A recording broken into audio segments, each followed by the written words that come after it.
Alright, we just got through shooting today, and probably should have saved this for the 4th of July or some other quasi-patriotic stuff. That's all firecrackers anyway. But today we're doing American handguns. And to start off, I'm going to have an original Colt 1911, manufactured in 1918. Has all the traditional original features. Large spur hammer, no beaver tail to speak of, flat mainspring housing, lanyard ring, wooden double diamond grips, standard ejection port, smooth long trigger, and I've got a original but slightly earlier lanyard loop dual tone mag in it just for fun. They discontinued these in 1916, but well, I just thought it looked neat in these. When I received the pistol, it didn't come with a mag, so I had to put something in it. But yeah, I'm not going to say much on the old 1911. Everyone knows about them. I don't really use this one as a shooter. It's so old, hitting on to be 100 years, 95 at least. But I was just happy to find an original World War I issue. This is definitely a piece of Americana. Probably the most recognized, famous, infamous, familiar handgun. Like a lot of guns today, everyone, praises it. And it was definitely an advanced gun for its time. I mean, can you imagine the Luger still being in production and use today? But during World War II, especially in Vietnam, is even more so, there were definitely detractors of the 1911. A lot of guys felt that it was hard to learn, to train to shoot on. Once they got the knack, they figured it out. Some guys thought it had too much recoil. Other guys thought it was heavy. Even for its day, its 7 cartridge capacity wasn't all that big. Most other guns had 8. A few, like the high power, had even more. 13 in the high power's case. And it was a maintenance pistol. It wasn't as troublesome as some today try to make it out to be. It was quite reliable for its day for being an autoloader, but it was more complicated to field strip than, say, the Walther P228. And it definitely had some parts that needed replacing and maintaining. And it wasn't quite as unit armor friendly as later guns. But for when it was adopted before World War I, it was very advanced. But keep in mind it was shooting a large subsonic cartridge. But no self-respecting military collection would be complete without an original GI issue.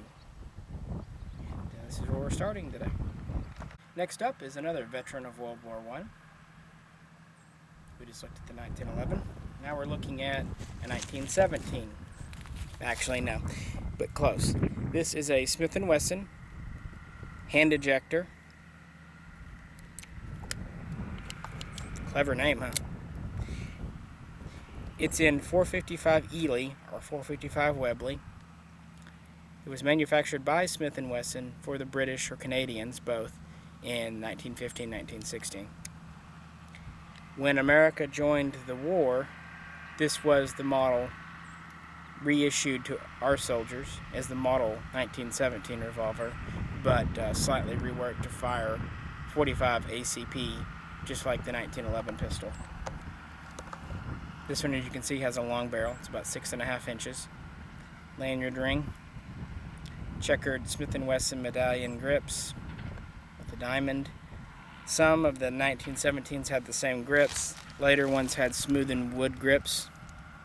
But yeah, these revolvers, the hand ejectors, were used very extensively in World War I by America, by Britain, by Canada, and by several allies. I have no doubt some were used in France. They were just a good, robust, solid revolver. I've always been more partial to the Smith & Wesson 1917 than the Colt. Just personal preference there. I find it to be a little lighter, a little more elegantly made. Tends to have a little better trigger in my book, but again, this is just personal opinion, personal choice. Both it and the Colt were separate but very similar designs, doing the same thing. 45 caliber revolver using half moon or full moon clips to hold the ammunition. But much like the 1917 Enfield, no American collection especially World War I, would be complete without either one, even though they were both kind of, put into service on a very, very short notice because there just weren't enough of the standard issue guns. They saw a lot of service. Most of these were officially retired after the war. Many were given to American allies in World War II. And of course several stayed in private hands or were used by officers well past that who still just preferred a revolver. A very big, reliable, firing the modern pistol cartridge, so it took the same ammunition, helped with supply logistics and all that. Probably not going to shoot this one today, they're just so old, and I don't have any 455 anyway. I do have a 1917 at home, but it's not in as good a condition, and it was further back in the safe, so I was lazy. I thought this would do just fine.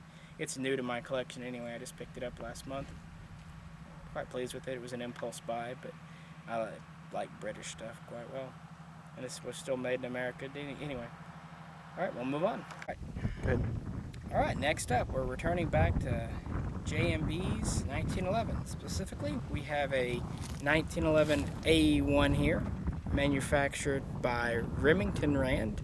And I can't see the serial, but I think it was either late 43 or early 44. You guys know, you can correct me. The A1 came about after World War I. I believe it was adopted in 1922, 24. That was mid-20s after they had a few design revisions. A lot of the parts interchange, if not every single one, with the original 1911. But it was just ergonomics mostly, and a few things for reliability. The sights were slightly updated to make them a bit easier to see. They're still pretty small military notch type sights, but the front sight was made a little more angular, a little easier to see from the rear here. They also went to a slightly smaller hammer. Still has a bit of a spur, but nowhere near as large as the original. From what I understand, the originals were so large because at that time when the 1911 was under prototyping stage, they were still horse soldiers, so it was something they could cock easily while riding horseback. They also, of course, by World War II, not many horses still in the American service, made a slightly longer beaver tail, so hammer bite wasn't as much of an issue. I don't like to dry fire these, sorry about that. They went to an arched mainspring housing. It's also patterned. Some of them were ridged and some of them were checkered like this one. Still has the same type of lanyard ring. The safety was ever so slightly changed, made a little bit larger. You probably can't even tell on camera. The trigger is a big difference. You can tell that it has been made shorter and more rounded versus the original. And also there are these scallops added here and here to make the grip further back. Just a little more ergonomic. Also, the ejection port was slightly lowered. Not like a lot of today's, lowered and flared, but it is lower from the original just a wee bit. And whereas the originals were either, nearly commercial blue in the beginning or, an oxidized blue, like, the Black Army, 1918, most of these were Parkerized. Some of the early ones were blued, but even those, most of them became Parkerized when they went through an Arsenal refurbishment. I believe this one was refurbished at the Ogden Arsenal. It definitely is a refurb, but original. And you notice it doesn't have the two-tone mag anymore. This is a GI mag, just a standard 7-shot mag, Parkerized. Very greasy. Don't lick it. Finally, grips. They went from being wood to mostly all of them made in World War II were of this Bakelite material. It's not really plastic or polymer. I wouldn't even call it hard rubber. I'd say Bakelite, maybe hard rubber, one or the other. These are in pretty good shape, except for a little chip out down here. But yeah, I'm very pleased with this gun. I actually bought this gun at a baseball field while a friend's kids played Little League. Couldn't meet up that day, so met out in the parking lot and did a gun deal. But I was very happy this was my first GI true original 1911. And probably one of the guns I would sell very last. Just in perfectly good shape, perfect good shooter for what it is, and very a lot of history. I mean, this gun went through World War II, Korea, Vietnam, and beyond, up until probably it was retired out in the 80s or even 90s. So it definitely has a story to tell. And of course, again, it's been re-arsenaled at least once. This is definitely not the original finish as applied by Remington in World War II. But it does have the original slide, original barrel, original frame. It seems to be all correct. Definitely original grips, original mag.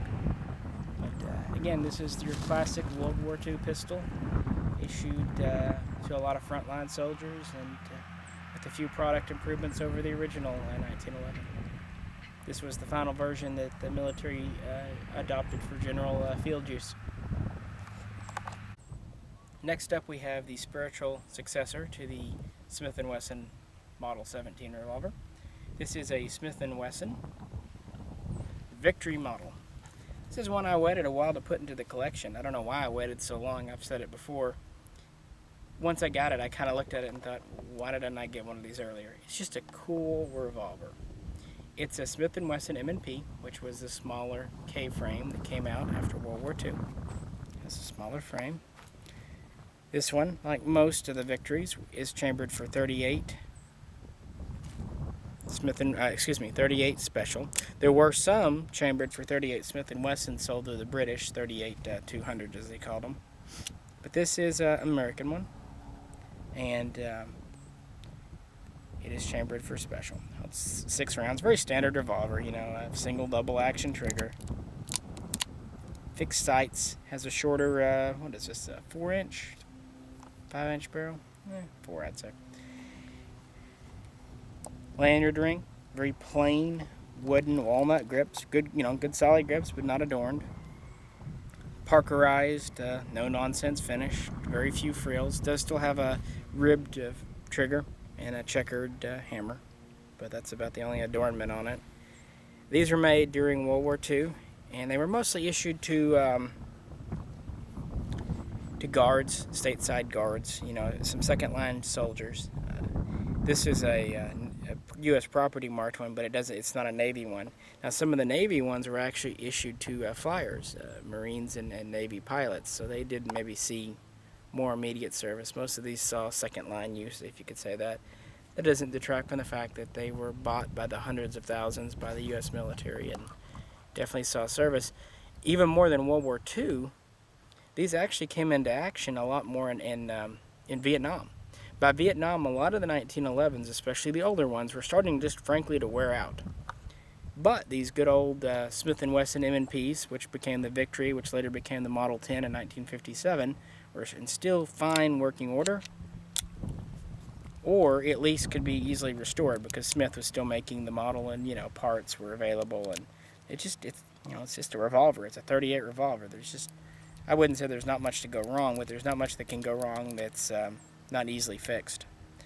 But gun you don't often see talked about when it comes to American military, but this one definitely saw service, has the flaming bomb, and like I said, hundreds of thousands were purchased by America. Also Britain purchased several in 38 Smith & Wesson, and just a really great feeling gun with a lot of history going back and forward from its time.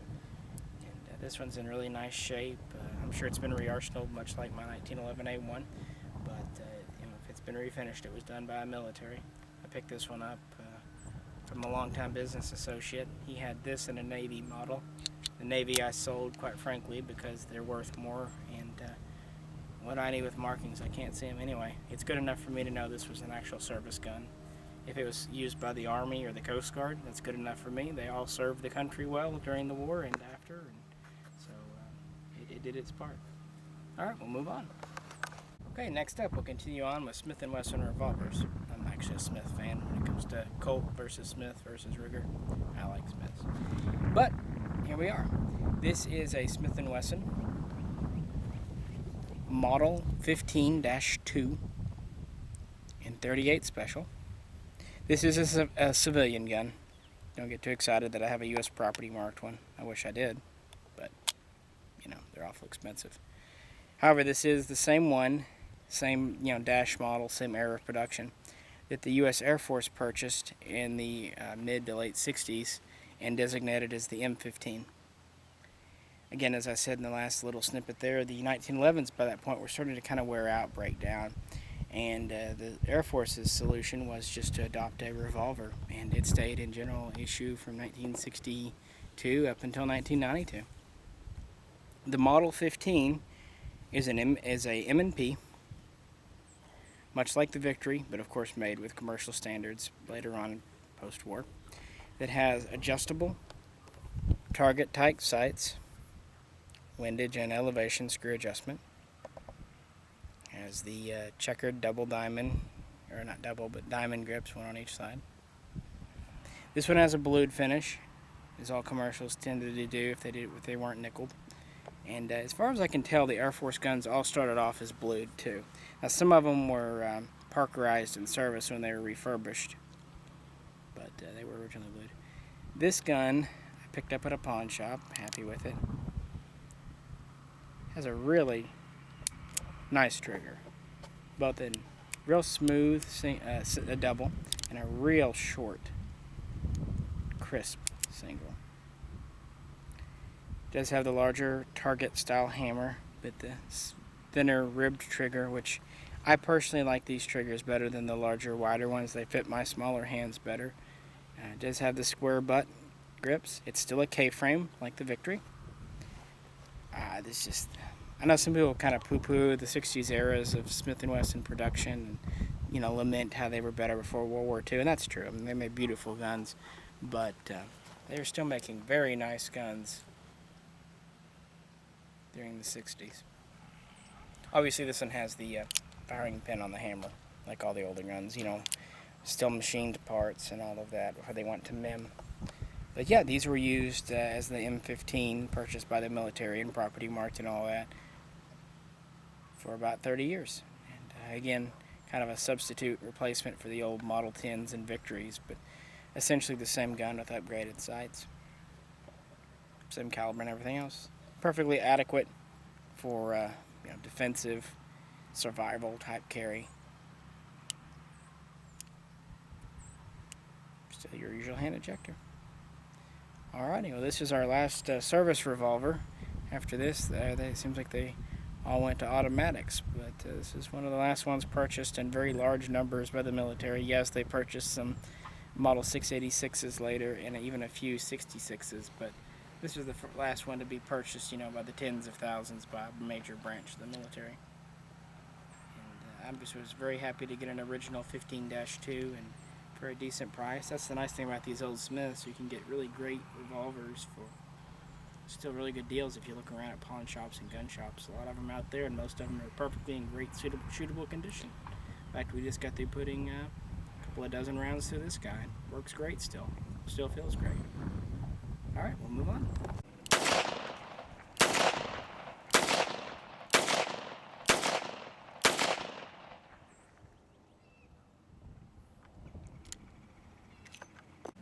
It has plenty of good attributes and plenty of detractions, at least according to some. The scoop is this, though. It shoots 9mm. That was the decision made long before this gun won the XM9 trials. So with that thrown out of the way, with all the complaints thrown away around that, it's a good gun. The military always tends to adopt conservative guns. This feeds from a standard 15-shot magazine, double column. Has a double action trigger.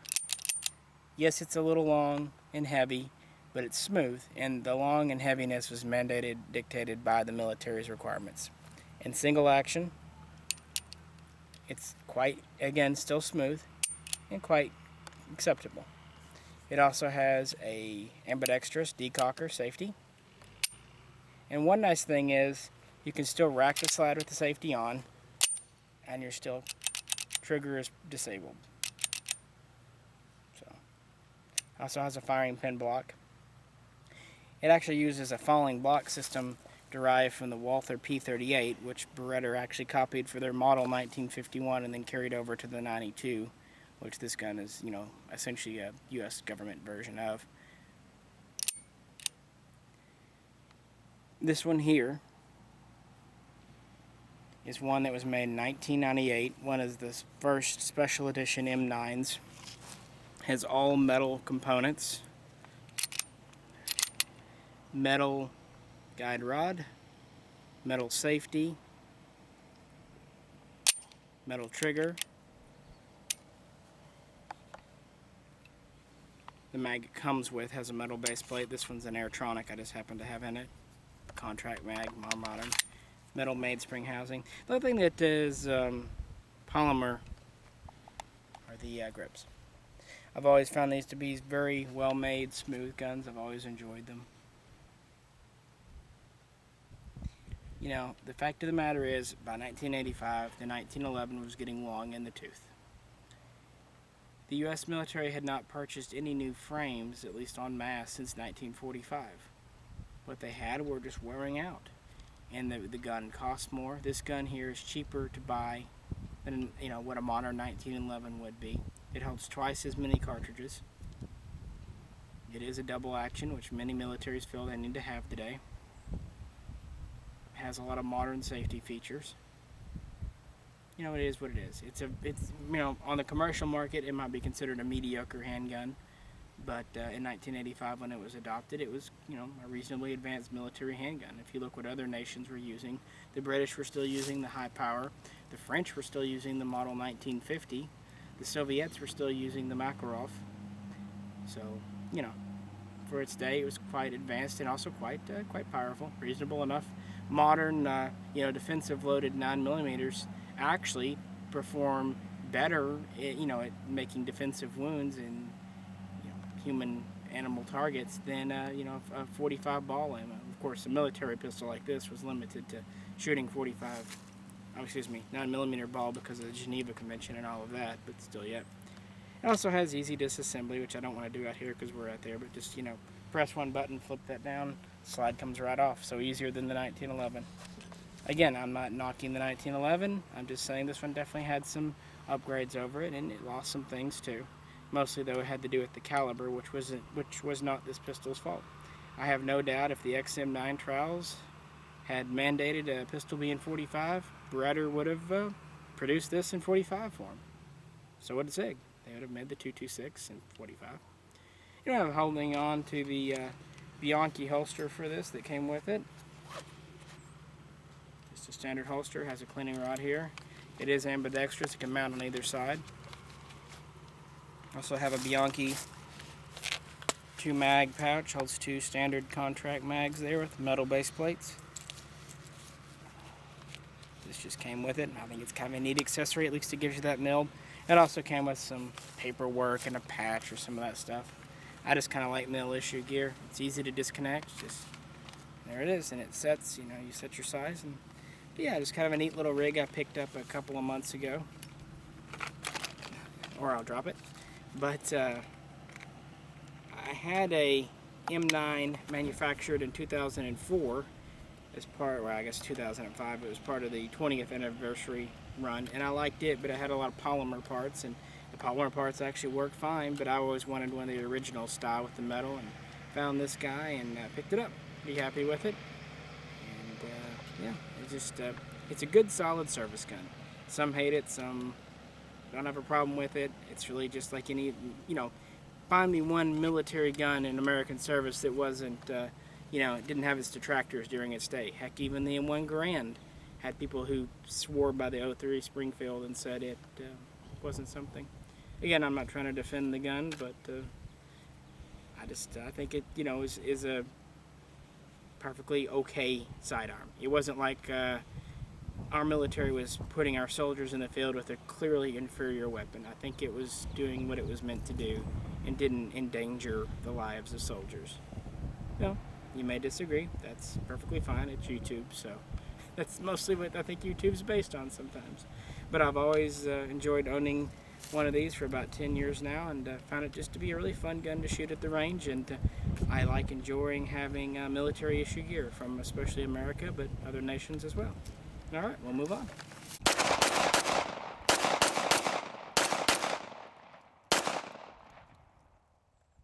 Alright, next, we just looked at the Beretta M9. Now we're going to look at the Sig Sauer M11.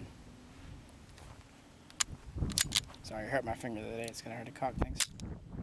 Okay, it's not an M11. It's a 228, M11s, at least original ones, are ridiculously expensive. But this is a 228 manufactured in West Germany in 1992, which is the same time period that the U.S. military was taking delivery of the M11. After the M9 won the XM9 and the XM10 trials, there was another round of trials called the XM11 trials. Those were won by this pistol, the Sig P228. The XM11 trials were for a compact service sidearm to be issued to MPs, flyers, and soldiers of smaller stature, men, women, whatever. Sig had this as a compact version of the 226, which was running neck and neck with the M92, or the 92FS during 1984-85. This has a slightly shortened barrel, slightly shortened grip, and a shorter 13-shot magazine. Other than that, it's the same as the 226. Same excellent decocker located here. What's nice about this, nothing against the Beretta's decocker, it's a good decocker, but I like about this, you can press down and control how fast your hammer goes up. I like to ease it down. If you've noticed, I'm not too abusive on my pistols. I don't baby my stuff, but I put hard-earned money into them, so I like to take care of them. This one has the K-coat. It has night sights, which are nearly dead now. But this is the same configuration the military purchased as the M11 back then, K-coat, night sights, and all. These came in at CDNN about 2 years ago as police surplus, in excellent condition, with the factory box and 3 magazines. And they were about $4.50, $4.25 back then. I can't recall right out. But I thought for a real German-made Sig Sauer, it was a great deal. I've always liked the 228. It fits my smaller hand a little bit better. I don't find the trigger quite as smooth as a Beretta's, but I find it a little bit lighter, especially in single action. There's things I like about both. There really are. I honestly like the aesthetics of the Beretta more, and I like how smooth the slide is on the Beretta more. This one to me is a little bit of a stiff slide, but it also could be because it's shorter and has a stronger spring. Anyway, the M11, this is a civilian version of, what has been carried, especially by the Air Force, but several other personnel in the military since around the late 80s, early 90s, and has proven itself a good solid combat sidearm. And has the alloy frame just like the Beretta, about the same weight, just a little bit shorter, but definitely a very good gun. Both guns that the military was testing out in the mid-80s were very well made. Also, of course, this is in 9mm. Funnily enough, you hear a lot of people complain about the Beretta being a 9mm, but you don't hear many people complaining about the SIGs, the 226 or the 228 being a 9mm. Especially out of a compact gun, 13 plus 1 rounds, it's more than enough firepower for what it's supposed to be a defensive weapon. I'm very pleased to have this one. It's a good, reliable, solid gun. We've kind of covered all the base pistols, now we're just looking at modern versions. This is a Sig P226 Mark 25, sometimes called the Navy because it has the anchor. This is not a general issue gun in the Navy, but it is used by the Navy SEALs. It is the full-size version of the 228 you just looked at. Like I said, it is a Mark 25 as the military designation. It's a standard 226 with the modern one with the rail. It comes with Sig Light night sights. These have very nice triggers from the factory. I was very impressed. It's an American-made Sig, but it's a very nice trigger, even compared to that German one you just saw. Has the rail, has phosphated internal parts, so they're a little more corrosion resistant. Same decocker you saw before. The safety is the same, like I said. The side stop is the same. The mag catch is checkered versus ribbed, so it's a little easier to grip and hold on to. Has a lanyard ring in the back. Uses 15-shot magazines as standard. Come to 3 of them. I've always liked these, but the price has been a bit much, but I found one for a really good buy, and I thought, what the hey. I've always liked the 226, and it's time to own another one. Got a Streamlight, TLR1 high lumen here, if you can see that. That's, I think, 650 lumens. It's quick detach. I just clamped it on here as we went out shooting today. We shot this guy, and as you'd expect from a Sig, it runs great. This is, like I said, with the Navy SEALs use just a few thousand in service, but Sig makes a big deal of it. But definitely a good, reliable pistol, well suited for saltwater environments.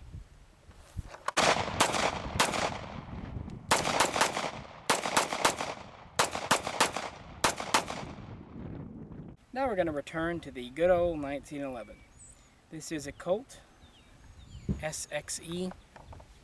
Yeah, it's an anagram for sex. I just realized that the other day, but okay, I don't know if that was intentional or accidental. Anyway, this is the load model. This is basically their loaded version. Comes from the factory, ambidextrous safety, Novak style low profile sights and dovetails, skeletonized hammer, extended beaver tail, 3-hole trigger made of metal, extended back here, the bump, whatever you call that, lowered and flared ejection port, front and rear serrations, you know the list, usual stuff that the modern guns have. I've changed this one a little bit by putting Pachmayr G45 combat grips on it. This is the S model that has a little more clearance for the mag release, which I liked a bit more. I've also put a Smith & Alexander flat metal mainspring housing with the checkered pattern here on it. Lanyard ring, just because. The reason I wanted a modern 1911 45 shooter in my collection, and this one I've got generally set up to be at least a reasonable proximity of a U.S. Marines M45, the Mishaco pistol. You know, they were never standardized, only a few thousand made here and there, but you know, has a lot of the features of the late generation Mishaco. You know, especially the sights, the front serrations, the ambidextrous, all of that good stuff, and of course the lanyard ring. We just got through shooting this for the first time today. I picked it up last month, and it did great. Shot real well using Wesson Combat Elite mags, the black ones, 8 shots each. Loaded them up all the way, no problems. The grips are comfortable. Trigger is really very nice. Slide is smooth. Slide stop's really stiff on an empty, but not bad. Using it here with standard holster, drop holster, leg holster. Holds mag here. I've got another one strapped here, very similar to the style of belt I had with my Beretta there. It fits real well. Very happy with it. I've waited years to get a modern 1911, and this one's working out great, and it fits in with my American military collection relatively well. I call it my M45 clone. Alright.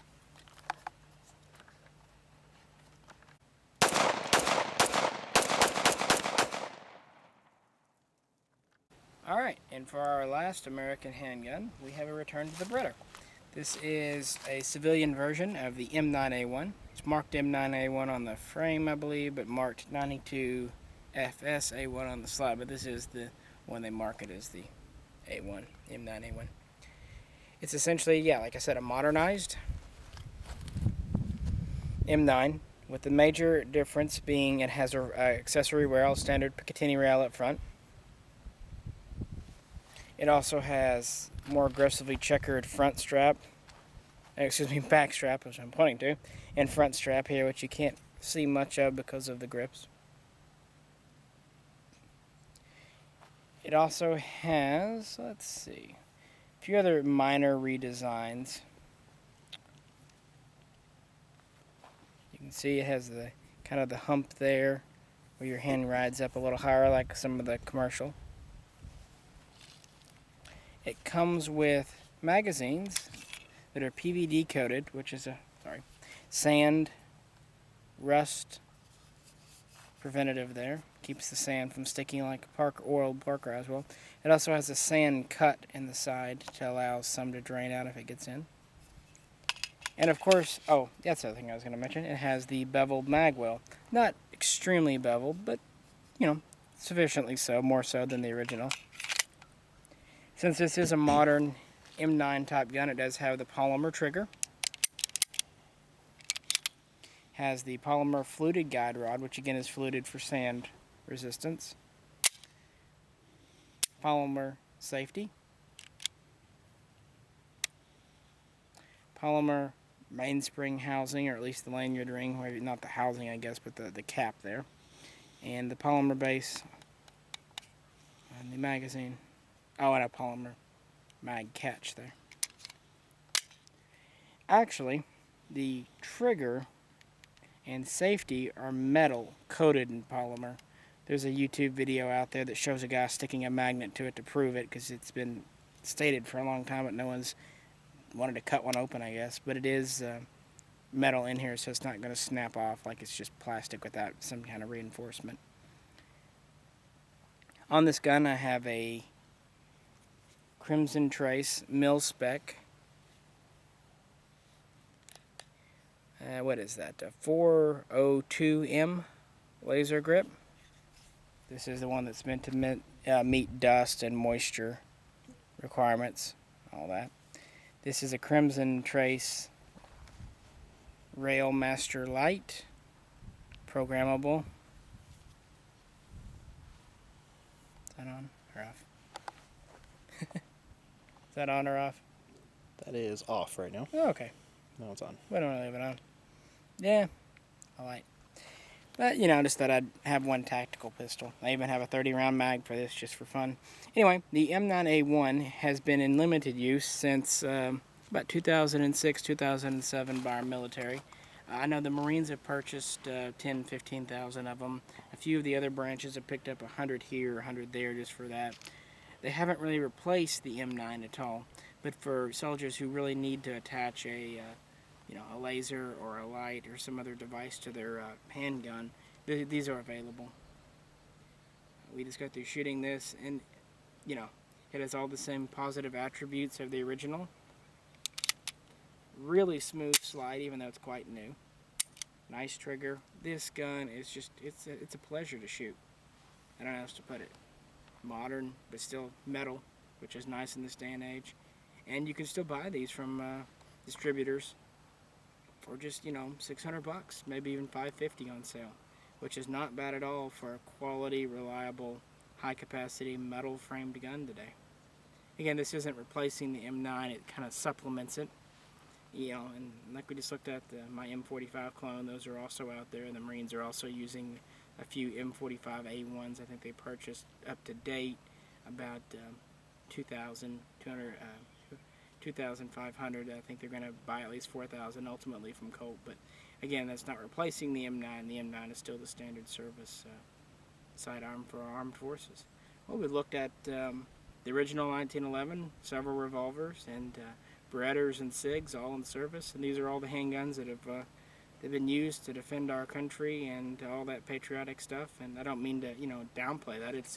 I have an immense amount of respect for servicemen and women.